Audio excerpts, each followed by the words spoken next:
হবে, তোমাদের মনে হবে এরকম মনে হবে। হ্যাঁ, এরকম নয়। আমাদের মুখের ভিতরে অনেক ব্যাকটেরিয়া আছে, আমাদের মুখের ভিতরে এনজাইম আছে। সেই এনজাইম গুলো যখন আমাদের পেটের ভিতরে যাবে, সেই এনজাইম গুলো তখন অনেক বেশি কাজ করতে পারবে। ঠিক আছে, ওই ব্যাকটেরিয়া গুলো ছাড়া আমাদের ব্যাকটেরিয়া শুধু আমাদের খারাপ করে এরকম নয়, ইভেন 98% ব্যাকটেরিয়া আমাদের শরীরের জন্য ভালো। খুব কম ব্যাকটেরিয়া আছে যেগুলো আমাদের খারাপ। ঠিক আছে, তাহলে সেই সমস্ত ব্যাকটেরিয়া গুলো আমাদের পেটের ভিতরে যাবে। ঠিক আছে, তারপরে খাবারটাকে ডাইজেস্ট করতে হেল্প করবে।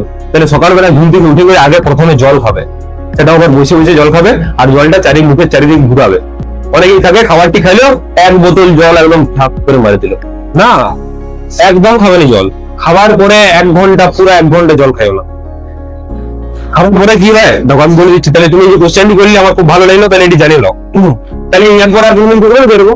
ঠিক আছে, দেখো আমরা যখন কোনো খাবার খাই, সেই খাবারগুলো কি হয়, সেই খাবারগুলোকে ডাইজেস্ট হতে হয়। আমাদের খাবারগুলো কিসে যাবে? রক্তের মধ্যে যাবে। তাহলে রক্তের মধ্যে আমাদের যে খাবারগুলো আছে, সেই খাবারগুলো ডিরেক্ট ঢুকতে পারেনি। মানে তুমি যে ভাতটা খাচ্ছ, তোমার ভাতটা মুখে কি হলো? প্রথমে কাটা হলো, ভাবেনি, যেটাকে গ্রাইন্ড করা বলে, মিক্সচার গ্রাইন্ডারে একদম গুঁড়া করে নিয়ে হলো। তাহলে আমাদের মুখ ততটাই গুঁড়া করতে পারে যতটা আমাদের দাঁত গুলো ছোট ছোট করে কাটছে, বেশি নয়।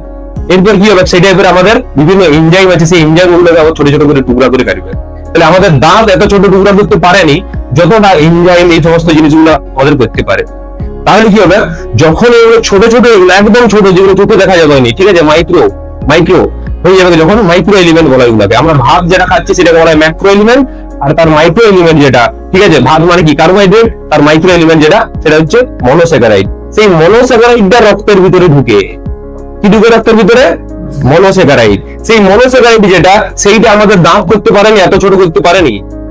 ঠিক আছে, তাহলে ওইটা ডাইজেস্টিভ এনজাইম যেগুলো রয়েছে তারা অনেক হেল্প করবে। তাহলে তারা করে, তাহলে সেইটার জন্য পেটও করতে হবে।